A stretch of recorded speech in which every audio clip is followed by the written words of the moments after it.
everyone. It's been a while, but nonetheless, here I am back again, and happy summer to you. I wanted to share this morning from Isaiah 55. For my thoughts are not your thoughts, neither are your ways my ways, declares the Lord. As the heavens are higher than the earth, so are my ways higher than your ways, and my thoughts than your thoughts. As the rain and the snow come down from heaven, and do not return to it without watering the earth, and making it bud and flourish, so that it yields seed for the sower and bread for the eater, so is my word that goes out from my mouth. It will not return to me empty, but will accomplish what I desire, and achieve the purpose for which I sent it. You will go out in joy and be led forth in peace. The mountains and hills will burst into song before you, and all the trees of the field will clap their hands. Instead of the thorn bush will grow the juniper, and instead of briars, the myrtle will grow. This will be for the Lord's renown, for an everlasting sign that will endure forever. Rich and I had an interesting experience a couple months ago. We took a cruise, a 7-day cruise out of Rotterdam, Netherlands, and we decided to go ahead of time so we would have 4 full days in the Amsterdam area to just enjoy some things there and kind of get over our jet lag before we got on the ship.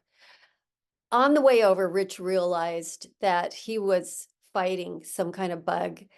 And when we got to the hotel, many hours later, he knew that he was going to be sick. And so he was for the whole time, including some of the time on the ship, actually. And by that time, I came down with symptoms. So it was crazy because the whole experience was something that we had not planned for. I mean, it just didn't even enter our minds that we were going to be on a 7-day cruise, going to 4 different ports, and not be well enough to get off at any of them. Rich saw a doctor in the Netherlands before we got on the ship, got some antibiotics, but it was a virus, and the antibiotics, although they could have prevented us from experiencing more complicated symptoms, they didn't really help us get over the illness. And so there we were, realizing that our trip was not going to be what we had hoped it was going to be. And so we had a choice at that point. What was our mindset going to be? Were we going to feel like we'd been cheated of a good time, like we had bad luck?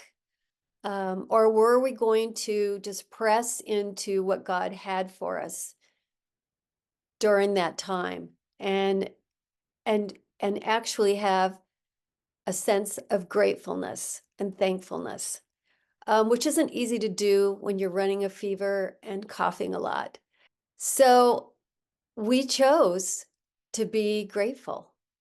And I have to tell you that that is not always my first response. In fact, probably pretty frequently, I will go the other direction with it, and it takes me a while to press into gratefulness. But in this situation, I just knew that was not going to be a good thing, and I had to immediately, without hesitation, go to the Lord, be grateful, surrender my plans, and pray for Rich to get better.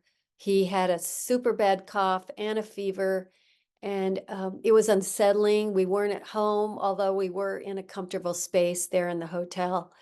So we had to make a decision about whether or not to actually board the ship when it came time.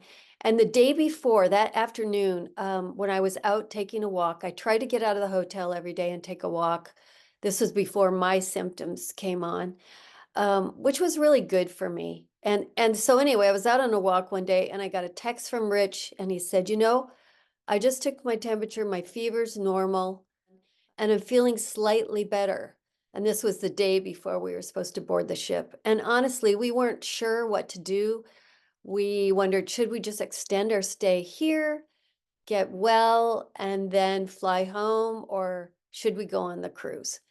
So anyway, we decided to wait till Saturday morning and we would make our decision then.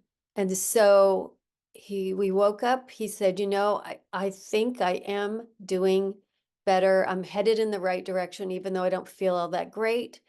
And so we thought, okay, let's go on the cruise another day or two and he should be fine. But it lingered. That virus just would not go away. And it lingered. And soon after we got on the ship, the fever came back again. We ended up in the ship infirmary, which I have to say is quite pleasant. It's impressive what they have on those ships to treat people. And we were not the only ones in the infirmary. There were already other people being treated. So anyway, we had 36 hours of quarantine. Rich did. I was free to come and go because I didn't have symptoms at that point. About the time Rich got out of quarantine, my symptoms started showing up, and I didn't get as sick as he did. I never ran a fever, but I had symptoms. But we started thinking about all that we had in that situation, which was really kind of amazing. We had no appointments, no inboxes to check, no social media, no obligations, no people we had to talk to. No meals to prepare or room to clean. Nothing to maintain. No agenda. Nothing to prove. No one to live up to. We didn't have to be on for anything or anyone. God meets us in our uncertain times, and He still had good things for us to experience, and we did experience them. He knows exactly what we need, and Rich and I needed rest. We needed no distraction, and we needed to just be alone. And that is exactly what happened. So, what did we realize? We realized we could be content in our circumstances, that we had a God who knew exactly what we needed. We did not feel deprived of anything. Here we were passing up, going into ports. Some of them were not easily accessible. And so we realized, the process of getting off a ship, you get off in groups, so you wait a lot. Oftentimes you get on a tender boat, which ferries you into another harbor, and you end up having to take public transportation. And none of that activity sounded good to us, considering what we were dealing with. So we just had to surrender that. And so we saw views of Norway and Scotland out our lovely balcony room window. Now, we were content with that, which is crazy because we were so looking forward to seeing those countries. But God had a different plan for us. We rested. I remember I had my Kindle with me, and I remember distinctly thinking, how many times at home do I wish I had time to just devote large blocks of time to reading? But it seems like there's always something I need to do. And it's real hard for me to just push that out of the way and devote large blocks of time to reading. Well, God said, here you go, Cheryl. You have wanted this for a long time, and now you have it. And we did.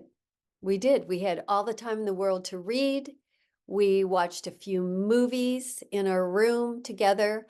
The last probably 48 hours on the ship, we were both feeling well enough that we went to a couple things in large venues where we were able to sit away from people and didn't have to worry about exposing people. We could either call room service, or when Rich was sicker, I could go up and get a plate of food and bring it to him. We just had everything that we needed. We felt very content with our situation. The other thing that happened was God immediately brought both of us to a place where we were thinking of and praying for people we knew that were really suffering. I mean, Rich and I really were not suffering. And yet God just kept reminding us that there were people around us at home who'd been diagnosed with serious illness or were in some kind of a crisis that truly needed our prayers. And so we had the time to devote to that too. Most of it was silent prayer because speaking wasn't easy when you're coughing. So they were just on our minds so much. And we were able to devote time to praying for them without distraction. I want to close with this Elizabeth Elliot quote. It is always possible to be grateful for what is given, rather than resentful over what is withheld. One or the other will become a way of life. Thanks for stopping by today. I'm going to be doing some interviews this summer, so watch for them. If you haven't become a subscriber yet, click the subscribe link, and you can also click the bell icon, which will notify you when a new video is posted.